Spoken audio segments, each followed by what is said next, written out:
প্রিয় BCom third সেমিস্টারের ছাত্রছাত্রীরা, আজকে আমি যে বিষয় নিয়ে আলোচনা করব সেটি হচ্ছে তোমাদের যে কনজিউমার বিহেভিয়ার সাবজেক্টটি রয়েছে, এই কনজিউমার বিহেভিয়ার থেকে তোমাদের যে গুরুত্বপূর্ণ প্রশ্নগুলো খুব ভালো করে পড়তে হবে সেগুলো নিয়ে আলোচনা করব। তো আজকের আলোচনা হচ্ছে ইউনিট 5 চ্যাপ্টার 5 থেকে তোমাদের কী কী প্রশ্ন রয়েছে গুরুত্ব সহকারে পড়তে হবে সেগুলো চলো আমরা দেখে নিই।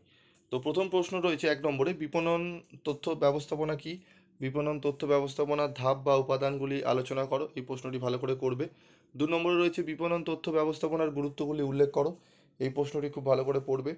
3 নম্বরে রয়েছে বিপণন তথ্য ব্যবস্থাপনার প্রাসঙ্গিকতা সম্পর্কে ধারণা দাও। এই 3টি প্রশ্ন খুব ভালো করে করলে আশা করি তোমরা অনেকটাই উপকৃত হবে। ঠিক আছে, এই প্রশ্নগুলো খুব ভালো করে তোমরা কিন্তু করবে। তারপর রয়েছে আমাদের, দেখো, পরবর্তী প্রশ্ন 4 নম্বরে, টিকা লেখো, বিপণন গবেষণা ও ভোক্তার আচরণের মূল্যায়ন। ঠিক আছে, এই প্রশ্নটি ভালো করে করব। তারপর রয়েছে 5 নম্বরের প্রশ্ন, বিপণন গবেষণা ও বিপণন তথ্য ব্যবস্থাপনার মধ্যে পার্থক্য লেখো।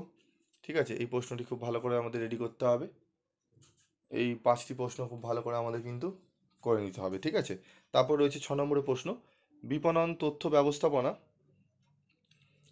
এবং বিপণন গবেষণা আন্তঃনির্ভরশীল মন্তব্য করো। এই যে প্রথম যে প্রশ্নটি রয়েছে না, এই যে প্রথম যে প্রশ্নটি, প্রথম দুটো, বিপণন তথ্য ব্যবস্থাপনা কি, বিপণন তথ্য ব্যবস্থাপনার ধাপ বা উপাদানগুলি আলোচনা করো এবং তার সাথে রয়েছে বিপণন তথ্য ব্যবস্থাপনার গুরুত্বগুলি উল্লেখ করো। এই দুটো প্রশ্ন খুব ভালো করে রেডি করে নেবে, এই দুটো প্রশ্ন। ঠিক আছে, এই দুটো প্রশ্ন রেডি করলে আশা করি তোমরা অনেকটাই প্রশ্ন কিন্তু কভার করে নিতে পারবে। ঠিক আছে, এইটু স্টার মার্ক রয়েছে এবং 3 এবং 4, এই প্রথম 4টি প্রশ্ন করে নিও খুব ভালো করে। তারপর যদি তোমাদের সময় থাকে তাহলে পরের যে 5 এবং 6 নম্বর প্রশ্নটি রয়েছে পরেরটা করবে। ঠিক আছে, তো এই 6টি প্রশ্ন তোমাদের খুব ভালো করে করতে পারলে আশা করি তোমরা অনেকটাই উপকৃত হবে। তারপর রয়েছে 7 নম্বরের প্রশ্ন, ভোক্তাদের আচরণ মূল্যায়নের বাজার গবেষণার গুরুত্ব বর্ণনা করো। ভোক্তাদের আচরণ মূল্যায়নের বাজার গবেষণার গুরুত্ব আলোচনা করো এবং ইংলিশ ক্যাপশনও দেওয়া রয়েছে, তোমরা দেখে নেবে।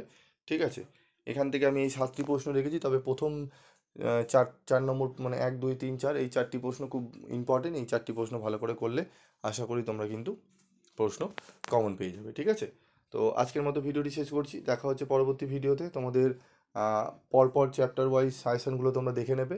ঠিক আছে, দেখলে তোমরা অনেকটাই উপকৃত হবে। আজকের মতো ভিডিওটি শেষ করলাম।